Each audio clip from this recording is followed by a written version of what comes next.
this video, we're going to do a brief discussion of discrimination. And this is a topic, discrimination and segregation and prejudice, that we could spend several entire courses looking at the economics of these subjects. But in this chapter, we're focused on income inequality and poverty. So we're going to try to focus mostly on the role that discrimination might play in income inequality, how economists view this and try to measure this, and why it's important from an economic perspective. Of course, there are many other perspectives that we could look at this from. We could look at this in a philosophical way, a sociological or human justice sort of way. Lots of angles you can come at this, but in this economics class, we'll try to stick with the economics as much as we can. But in general, discrimination happens when some group of workers that has the same abilities, education, training, experience, work ethic, and all those things.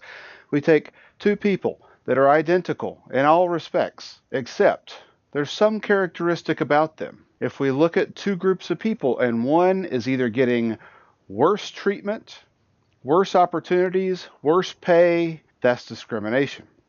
In economics, we get our inspiration, kind of our father of the study of discrimination in economics was Gary Becker. And Gary Becker won the Nobel Prize in economics in 1992. And his dissertation, when he was working on his PhD at the University of Chicago, was on discrimination. So this is a long time ago, and Gary Becker was a true pioneer in thinking about discrimination from an economic perspective.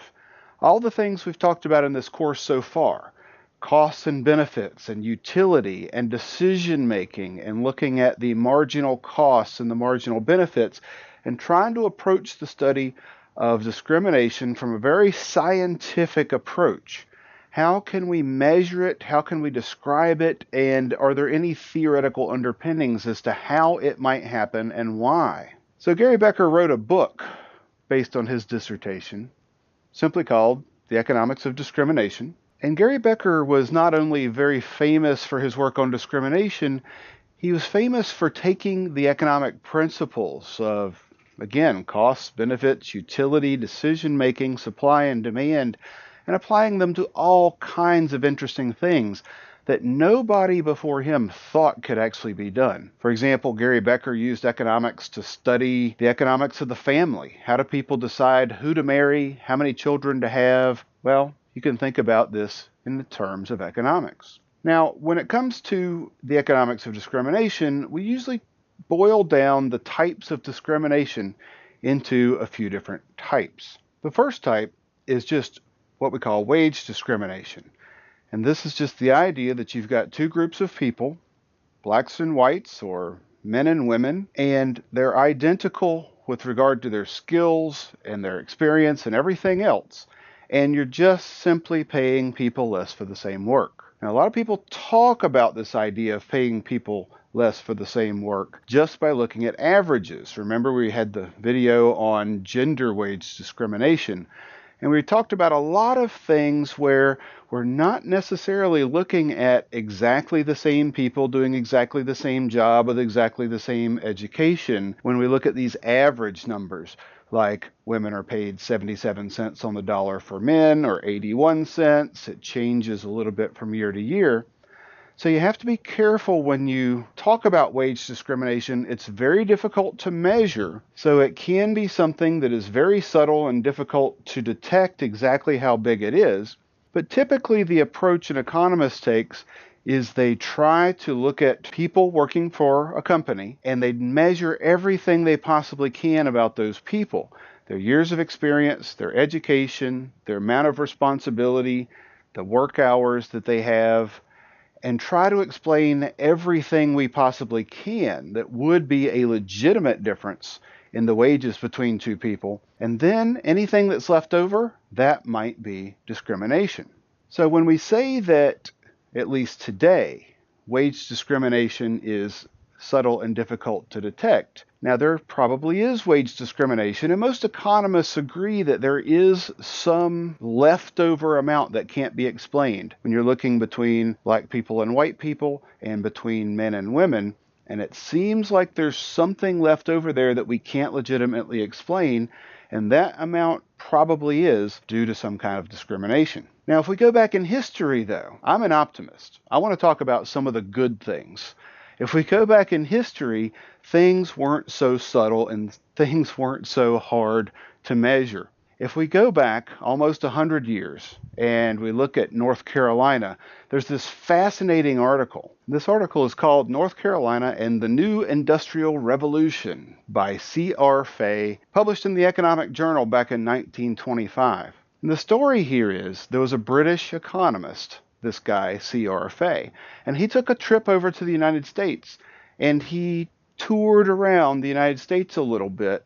And when he got back to Britain, he wrote this article about North Carolina and how fascinated he was about the economy of North Carolina and how it works. And he wrote this description for the entire world of what North Carolina's economy was like at that time. So if you're from North Carolina like I am, this is a really exciting thing to read, and I'll post a link to it for you, so if you're interested, you can read more about this. But it talks about how big North Carolina is. It talks about there were 2.5 million people back then. There's over 10 million people in North Carolina now. It talks about more than 2/3 are white, less than 1% are foreign born, and we can compare some of those things to now. We often hear in North Carolina that High Point is where a lot of furniture is made, and it was true back then almost 100 years ago. Now, why I'm bringing this up when we're talking about discrimination and how in the past the discrimination was not so subtle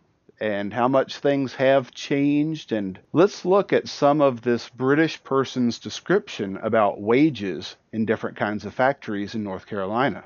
So in this section of the paper, Professor Fay is describing some of the different wages that people make in North Carolina in different kinds of factories. And in this section, he's talking about cotton and hosiery mills in Greensboro and Durham.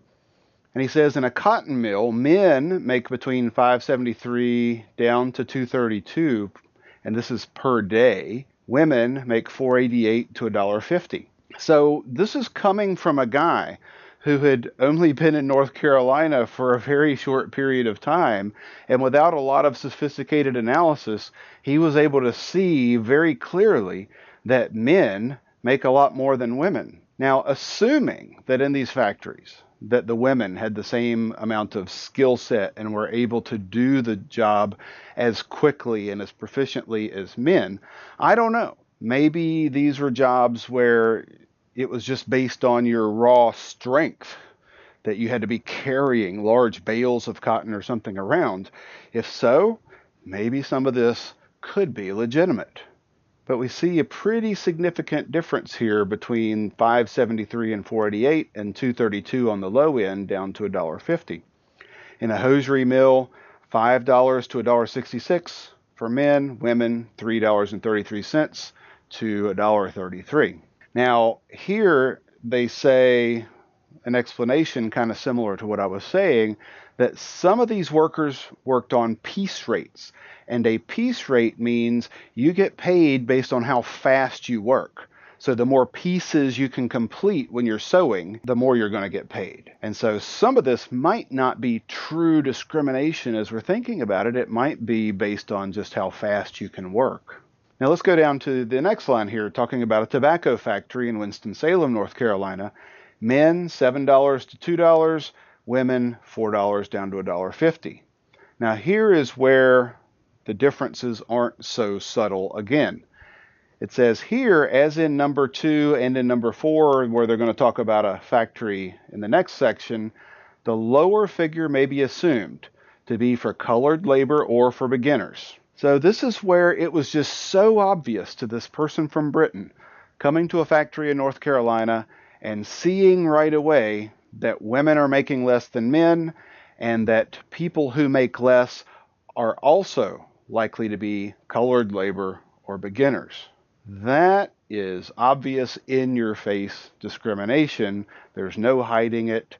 This foreigner could learn this in no time. So this piece of history, this article that's almost 100 years old now, it's fascinating, But it's also a bit shocking when you read these kinds of things. But it does give me hope. Again, I'm the optimist, that today when we're looking for discrimination, we do have to look very hard at the data. It's not just obvious.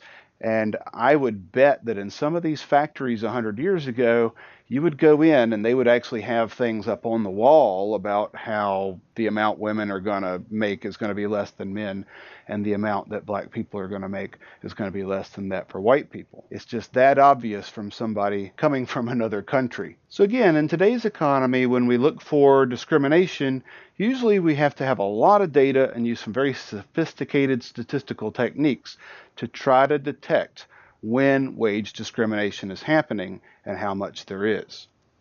100 years ago, not so much. It was pretty easy and obvious to everybody who looked. Employment discrimination is when some kinds of people are less likely to get jobs in the first place or less likely to get promotions once they get a job. So that's kind of an obvious topic, so we don't have to spend a whole lot of time going through that idea. How about occupational discrimination? Occupational discrimination is when some people are arbitrarily restricted from doing certain kinds of jobs. Now again, we go back in history, this was a little bit more obvious. If you haven't seen this movie, Something the Lord Made, this film came out in 2004 and it was nominated for 9 Emmy Awards. It won 3 Emmy Awards. It was a very, very interesting movie about this man named Vivian Thomas. He was hired at a hospital.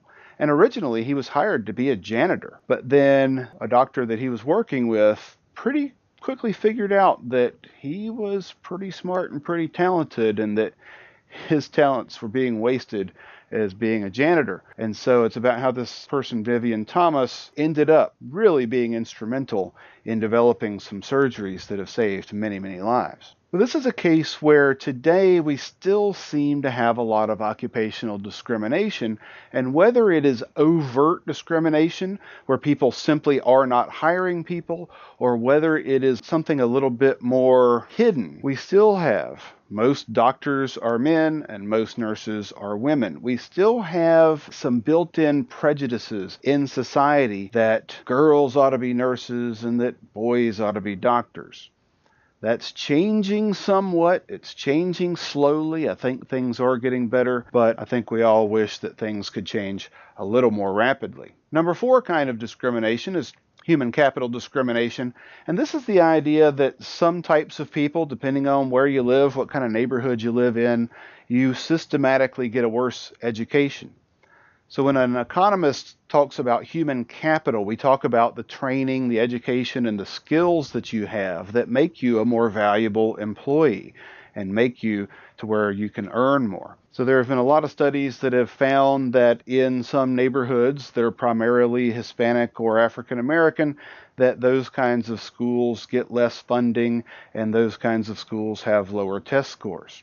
Here's an image supporting that, where we see that the typical Asian, the people in their school score in the 62nd or 63rd percentile. Typical white student goes to a school. If you look at all those schools, they're typically going to a school where the people in that school are scoring in the 60th percentile, whereas Hispanics only about the 40th percentile, blacks about the 37th percentile. So there's something about where people live or what kind of school they're going to where the scores at those schools are systematically different for Asians and white people compared to Hispanics and black people. So this might be an example of human capital discrimination. Now let me show you something I think is fascinating. Here's a little simulation. This is a free program that you can download called NetLogo.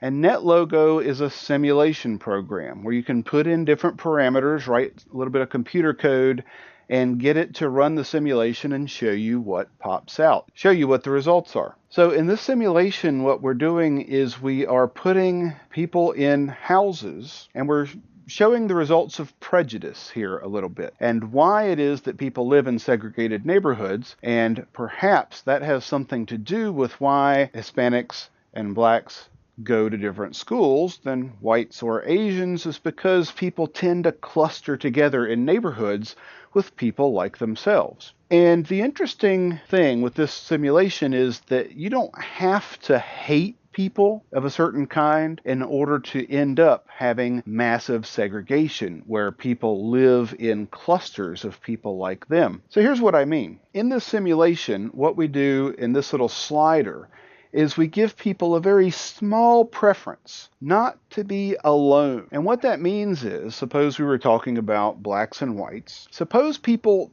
I don't have anything against people who aren't like me, but suppose I just have a small preference that at least one of my neighbors is like me.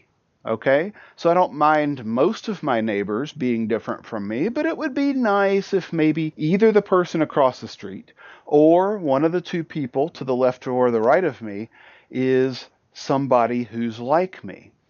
And if I'm surrounded by people who aren't like me, I'm going to move. So in this little simulation we're going to run, I put in here only 20% similar wanted.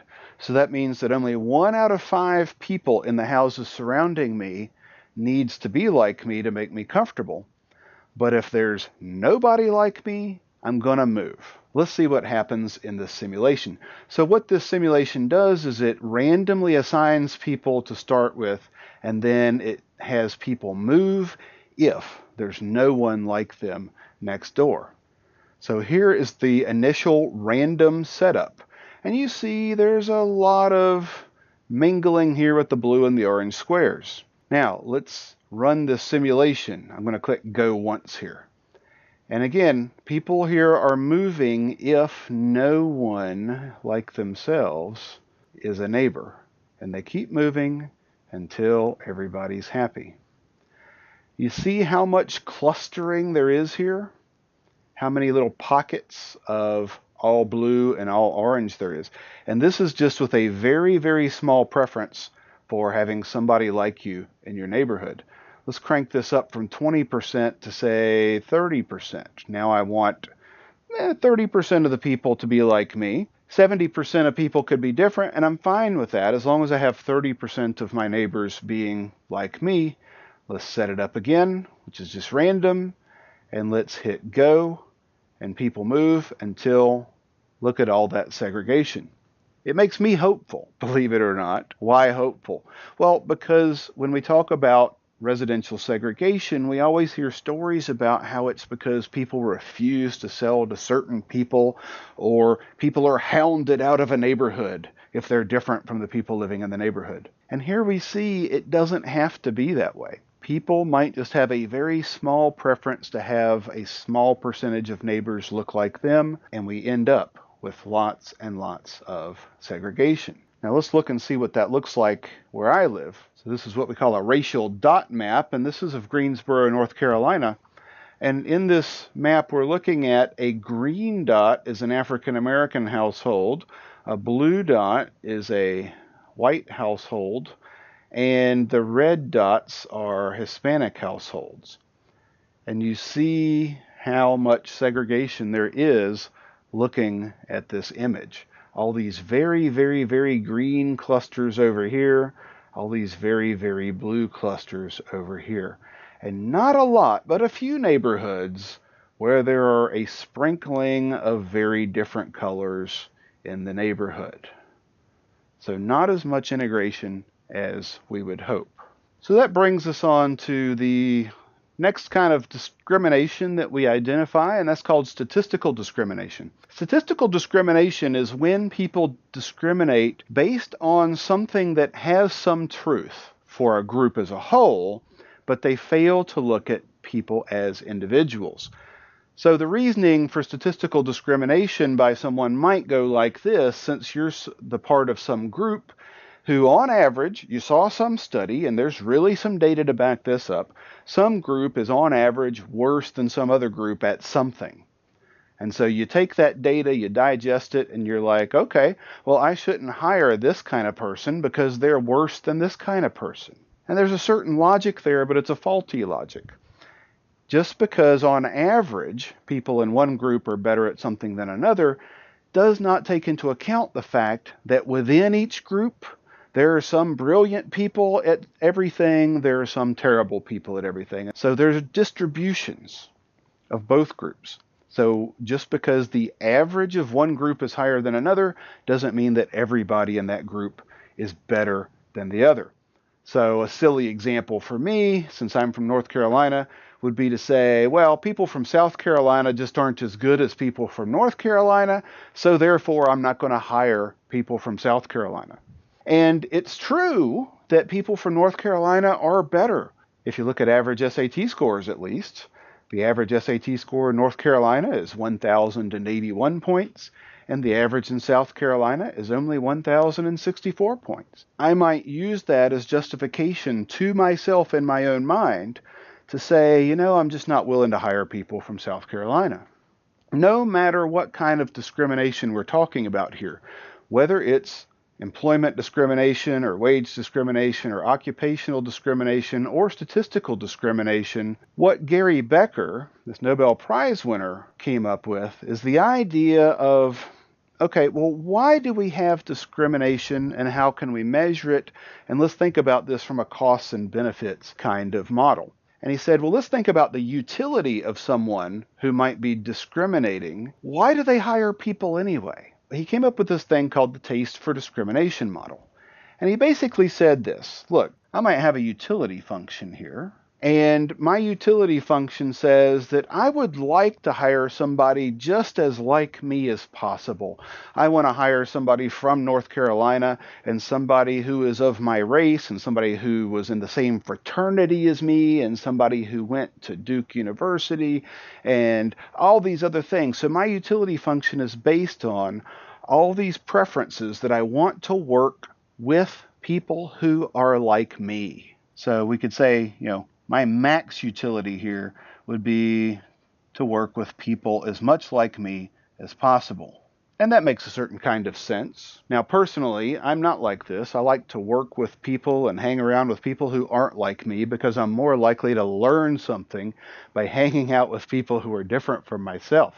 And so the taste for discrimination model might go like this. Suppose I see someone with certain characteristics. Maybe they have a 4-year degree and they have 10 years of experience and they have all these skills. And when I add up all those skills for that person, I say, that kind of person is worth $50,000 per year. That's the most that kind of person is worth. The taste for discrimination model comes up with something we call a discrimination coefficient that says if I don't like a certain kind of person, I don't have a taste for working with women or I don't like working with Hispanics, for example, then I'm not willing to hire one of those people that I don't like if I have to pay them $50,000. However, I might be willing to hire somebody who's worth $50,000 as long as I can get them at a discount.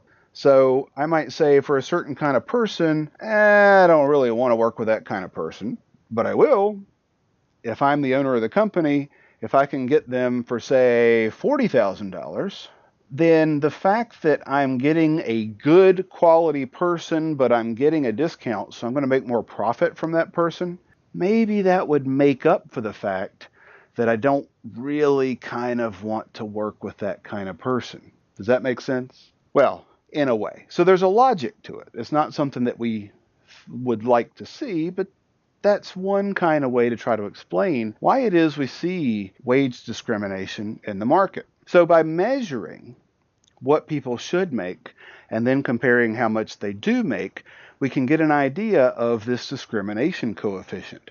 And the idea is that it would be different for different employers and different for different businesses. The kind of discrimination is going to be different based on how much somebody dislikes working with people of a certain kind of group. Now, here's the interesting thing. Economic theory suggests that in the long run, businesses that discriminate should fail. Why is this? The idea is, suppose we're in a town and every business discriminates except one. I'm the one business that decides I'm not going to discriminate. I don't mind working with these people. I just want to hire the best people at the best price I can. So if there are a lot of people at this company where they're being discriminated against and they're making $40,000, but they're really worth $50,000, if my firm only hires the people that have been discriminated against, I could hire all these people away for just a little bit more than 40. And while this guy is paying all the people like him a high salary, I'm going to be able to make higher profits or price my product lower and drive this other person out of business, because I'll be able to have all the really good employees and be paying them a higher amount than this person would be willing to pay them, only the $40,000, but I'll still be able to produce more efficiently and more cheaply, and I'll drive the discriminators out of business. Now, while this is an appealing theory, a lot of research has found that this doesn't quite seem to be the case. Even after lots and lots of years, it still seems like there is some wage discrimination going on, and we have not seen every single business that appears to be discriminating go out of business, at least not yet. So this has been a really quick look, really brief look at the economic analysis of discrimination. Again, we could spend a lot of time reading more about this. If you want to read more about this, I'll provide you with a couple of extra links to read some more up on it. But this is the basic idea, and I hope you've learned a lot by doing this. So this is Dr. Berkey signing out. If you have any questions or comments, I'd love to discuss them with you. How do you feel about these ideas of discrimination? Do you think that people are discriminating less now than they were 50 or 100 years ago? Or do you think that it's still just as bad a problem as it was back then? I'd love to hear your thoughts and discuss it. But other than that, I wish you the best of luck in all of your studies, and I'll talk to you next time. Bye-bye.